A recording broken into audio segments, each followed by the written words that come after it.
So what happened earlier? What was the commotion? We were inside Kyrsten Sinema's press conference and hearing room of 1700 West Jefferson in the Senate building. I asked everybody to go in with me. I asked them to come out this morning on my radio show, and I asked them to be vocal and tell Kyrsten Sinema that they did not want this bill to be passed, that we didn't want her proposing this bill. She was trying to sell her false bill of goods to the Latino community. She tried to fly under the radar with his press conference.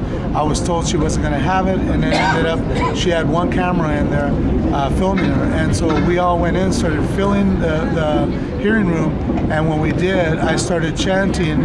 I started first by telling her that this was damaging to the Latino community, that she should stop, that she should retract, that it was hurting us, and that she should become a champion again of civil rights. And at that time, she got upset. People started yelling. There was some sold-out pastor named Magdalena Schwartz, who's from Mesa, that tried to intervene and tell me to be quiet. It's something that she has continually done, taking the side of the Republicans and those who oppose our community. At that time, I continued to say, no more, no more, no más, no más. And then they asked me to stop talking.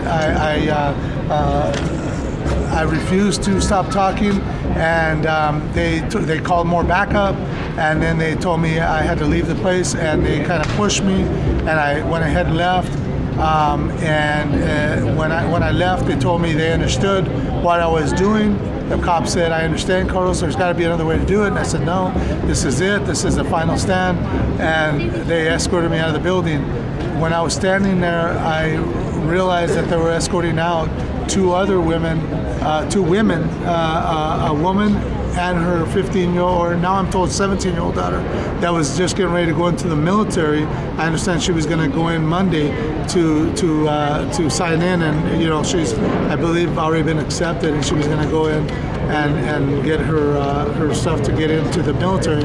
And then I found out while we were diverted, running and asking the cops to let them go in handcuffs, I found out my dear friend Genaro Alcantara was then also arrested, and we were diverted to the two ladies, and we didn't see Genaro. By the time I was trying to get to Genaro, they had already escorted him through the Capitol building and through the Capitol Museum. They went out the back into their vehicles, and we lost track of them. And when I came back and I was talking to my people, they then called me over, and they told me they were going to, in lieu of arresting me right there, they were going to cite and release me for disorderly conduct.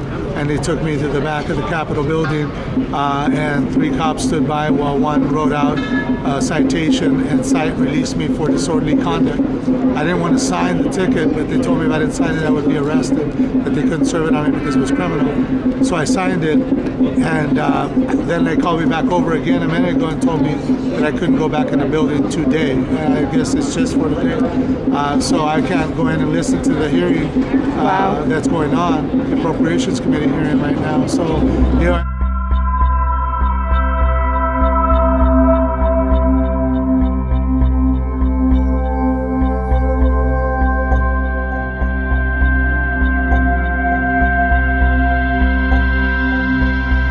And what do you think is going to come of the people that were arrested earlier with you? I'm hoping that they'll cite and release them once they get them to the station, but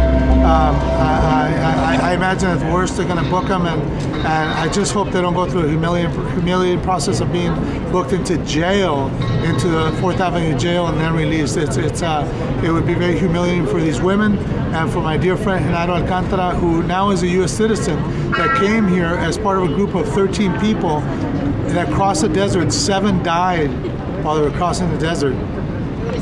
Wow.